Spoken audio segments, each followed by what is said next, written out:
오늘은 이사야를 읽은 네 번째 시간입니다.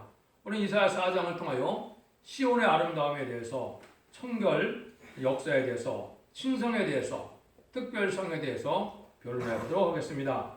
본장은 3장과 같이 부패한 시온을 망할 때 남은 자들의 형편을 말했는데요. 원죄와 죄가운데를 해결받아서 거룩하다 칭함을 받아야 한다는 것입니다. 새 시대의 축복을 받을 사람들은 칭의를 받아 중상을 받은 사람들이 칭송을 받아 거룩한 몸을 이루어야 새 시대에 들어갈 수 있다. 이걸 말씀하신 건데요. 이 말씀으로 통하여 이제 우리가 배워야 될 것은, 이제는 우리가 지금까지는 갈라디아 3장 24절처럼 이같이 율법부리를 그리스도에게서 인도하는 몽학 선생이 되어 우리로 하여금 믿음으로 말미암아 의롭다함을 얻게 함이니라. 그래서 죄인된 몸에서 예수 그리스도의 공로로 제사함을 받아서 우리가 칭의를 받음으로 하나님의 백성이 되는 이 일을 지금까지 2000년 동안 해온 것이죠. 하나님이 그 역사가 있고 난 다음에 세상을 심판하고 세세에 가는 역사는 어떠한 역사냐, 그걸 구체적으로 말했다고 볼 수가 있는데요. 1절입니다. 그날에 7 여자가 한 남자를 붙잡고 말하기를 우리가 우리 떡을 먹으며 우리 옷을 입으리니 오직 당신의 이름으로 우리를 칭하게 하여 우리로 수치를 용케 하라 하리라. 이 남은 자들은 이제는 세세 들어갈 사람들을 뜯고 성산의 축복인 에덴 동산의 축복을 받을 것을 얘기했는데요. 여기 보면 이제 일반적으로 잘못된 말씀을 잘 적응하는 사람들이죠. 7 여자가 한 남자를 붙잡는다 그러니까 이것을 잘못된 방법으로 받아들여서 타락하는 경우가 많은데, 기독교라는 것은 근본적으로 거룩해지고 신령해지고 깨끗해지는 것이 아니면 그거는 참된 기독교 역사가 아닌 것입니다. 우선적으로는 신령하고 거룩하게 되어야 되는데, 여기는 여자 7을 데리고 산다는 그런 말이 아니고 남자의 이름 아래 반을 이루어서 같은 영광을 누리게 된다 이 말인데요. 그러니까 남자라는 것은 직접적인 지휘권을 가진 왕권을 받은 남자에게 이제 여자들도 변화성도가 돼서 같은 바늘에서 같은 정권에서 같이 영광을 누리게 될 것을 말씀한 것이거든요. 그 말씀을 한 것이지 이것이 부인을 7명이나 거느린다 이렇게 이야기하는 것은 아니다 이 말입니다. 그래서 하나님은 이런 일들이 옛날에 보면 이제 다윗 때나 또 솔로몬 때나 보면 상당히 많은 여인들이 있었죠. 그거나 마찬가지로 이제는 그런 영광의 판을 이룬다 이렇게 보시면 되는데요.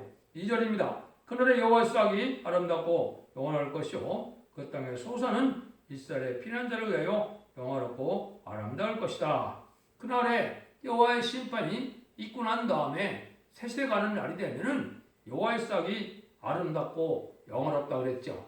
이게 여호와의 싹이라는 것이 아주 중요한 의미를 가지고 있는 것입니다. 하나님은 이제 타락한 인생들을 이제 완전히 개조 역사를 줘서 죽지 않고 이제는 영원히 살 수 있는 몸으로 거룩하게 만들어서 이제는 그 사람들을 새 시대로 가게 하는 일들을 말했는데요. 이거는 이제 죽지 않을 몸으로 새 시대 갈 백성들을 이제 여호와의 싹이라 이렇게 얘기한 것입니다. 그래서 이것은 다시 완전한 개조 역사를 받아야만 모든 죄악이 소멸된 그런 몸이 되어서 죽지 않을 몸이 되어야만 새 시대에 갈 수 있다 이 말인데요.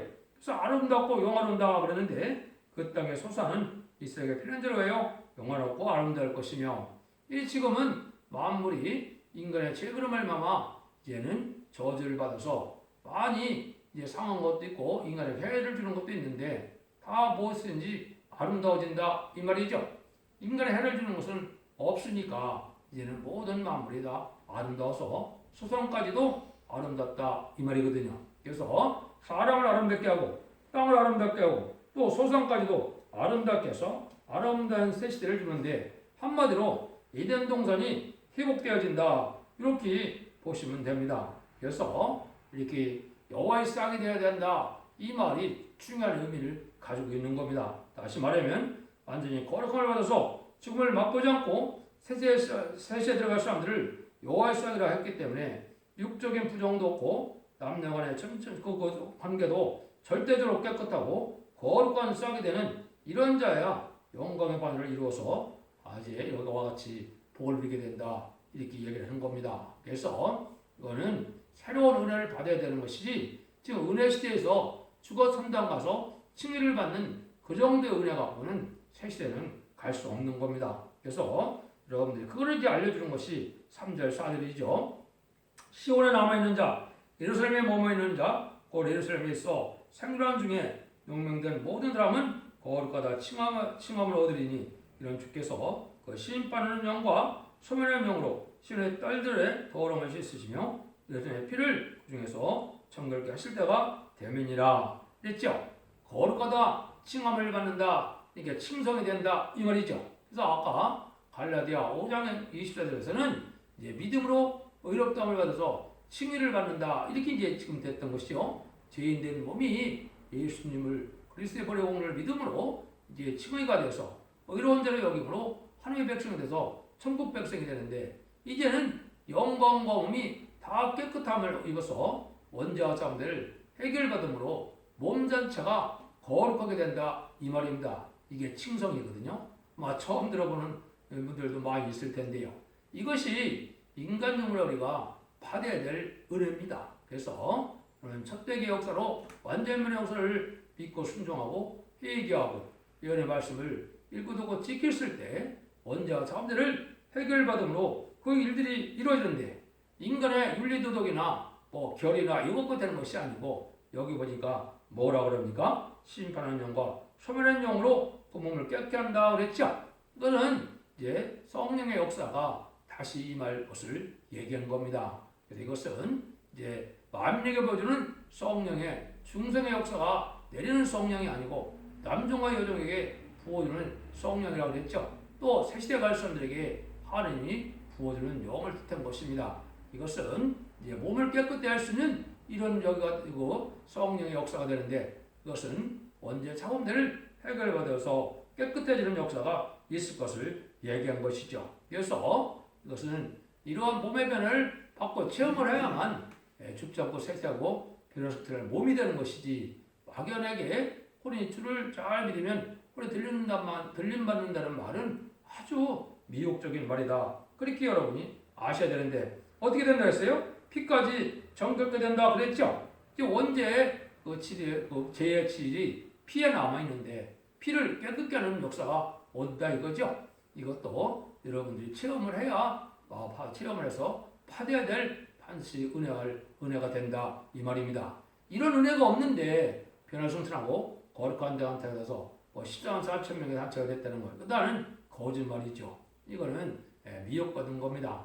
그래서 이렇게 깨끗되는 역사가 먼저 와야 될 것을 얘기하는데 이것이 근데 계통적으로 오는 것이지 아무에게나 그냥 각자 받는 것도 아니거든요. 성경에 예언된 대로 하나님의 택하시고 예정하신 종의 역사로 인의 권세를 받고 입맞고 완전개조 변호사의 역사로 생고를 신창들을 받아서 이러한 원죄자원들을 해결받는 이런 완전변론의 역사가 있는 단체만이 이게 가능한 것이지 개인적으로 받을 수 있는 은혜가 아니라는 걸 여러분이 아셔야 됩니다. 그래서 이제 두 군데 보면 재림하는 예수님은 이제 죄와 상관없는 자, 죄가를 떠난 자가 예수님을 만난다 이렇게 얘기를 했죠. 이사야 59장 이거 20절에도 그렇고 11에서 9장 28절에도 그런 말씀하셨거든요. 죄와 상관없이 이제 주님을 기다리는 자들이 재림을 만나는 것이지 원죄 자범자를 해결받지 않고는 못 만난 거거든요. 그러니까 은혜 시대에 중생받은 것은 자범죄만 해결받은 것이지 원죄를 해결받은 것은 아니라 이 말입니다. 이런 데서는 이제 하나님이 어떻게 하느냐 강권적인 역사로 이런 일들이 벌어질 것을 얘기했다 이 말이거든요. 그래서 이것은 하나님의 단체적인 역사로 강권으로 죄를 사하는 역사가 이제 강한 은혜 속에 이루어질 것을 말씀하신 것이죠. 그래서 이것은 합법적인 이런 하나님 인정한 시온의 단체가 돼야만 이런 은혜를 받을 수 있다는 걸 여러분이 잘 아셔야 됩니다. 그래서 종말의 완전 역사는 이렇게 영과 육이 빨리 성결을 받는 심판과 소멸을 받는 역사가 내려지는데 이것은 인간들의 마지막 때인 섭대계에서 내려오는 역사입니다. 은혜 시대에서는 이제는 마음의 성령으로서 은사를 많은 체험을 하게 됐죠. 네, 말씀을 받은 종들의 단체에서는 미가서 5장에 있는 것처럼 이슬담 역사를 받을 수가 있는데 이제 초대교회 역사는 이제는 완전히 이렇게 개조 변화성결 역사가 오는 끝까지 정돈되는 역사가 와야 새 시대에 올라갈 수 있는 그런 새 시대에 들어가고 변화 승천할 수 있는 몸이 된다 이 말이거든요. 이것은 그냥 개인적으로 이룬 것이 아니고 단체적인 역사라는 것을 여기 지금 설명을 하시는 겁니다. 그게 5절 6절입니다.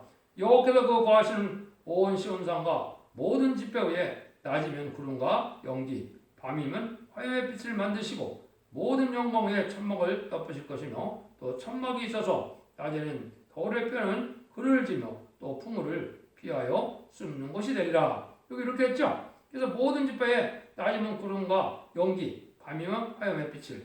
이건 옛날에 이스라엘 백성들이 애굽에서 모세가 10가지 재앙으로 일제는 재앙으로 바로를 굴복시키고 6월절 어린 양으로 구원을 받아서 이제는 인도함을 받을 때 이런 일이 있었죠. 그래서 홍해를 건너기 전에 이런 역사가 나타나서 광야 생활 동안 이런 역사로 인도함을 받았는데요.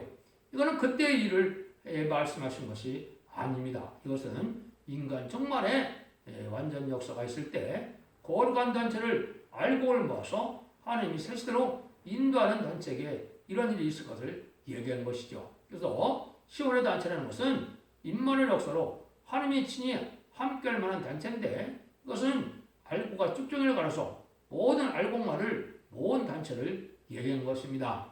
이것은 일반적인 교회에서는 받아들이기가 어렵다 할지 몰라도 환란과 재난의 날이 오면 푸득불 알곡 쭉정이를 갈라진다 이 말입니다.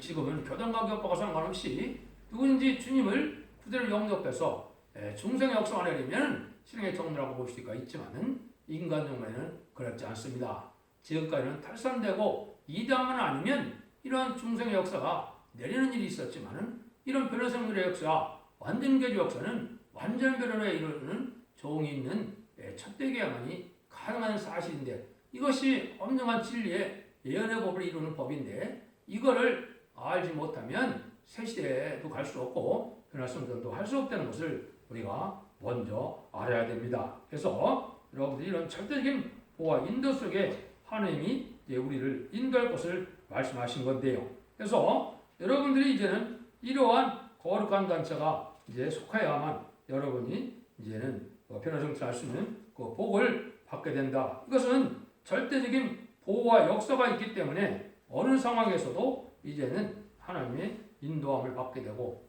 친히 이제 하나님께서 여러 가지 여러 군데 성경에서 약속을 하셨죠. 무슨 약속을 했습니까? 이제 인간을 보면 친히 왕이 되으셔서 이제 앞서가고 뒤에서 보호해 준다는 말을 여러 군데 말씀하셨거든요. 그래서 하나님께서 함께하는 이런 집회의 한 단체가 되는 것이 중요한 것이고 이때는 하나님의 천군천사를 동원해서 절대적인 보호 속에 이런 일이 이룰 걸 얘기하는 건데요. 이것이 바로 1300년 중에 이제 마지막 한 일에 1300년 중에 일어날 일들을 말씀하는 겁니다. 그래서 곧 이제는 마지막 한 일 중에 1300년에 들어갈 날이 심히 임박한데 1300년에 들어가면 이제는 37개월 동안 임만년 역사가 일어나서 10만 4천 명이 세계적으로 모아지는 역사가 있게 되고 5개월 황충의 난 때는 이제는 강구하는 영과 은총을 보내준다는 것처럼 이제는 마지막 회개의 역사로 육적 이스라엘 백성을 비롯한 택한 백성들이 회개하는 기간이 있게 되거든요. 그것이 스가랴 12장 10절에서 10절에 예언된 것처럼 이제는 통곡해서 회개를 함으로 이스라엘 백성들이 2000년 전에 우리가 십자가 못 박혀 죽인 그 예수님이 우리 구세주고 우리 메시아였다. 이걸 깨달아서 회개를 하면 새 시대에 복을 누리게 된다. 그게 이제 말씀복음이 전해지는 때를 얘기하는 것이죠. 그 다음에는 이제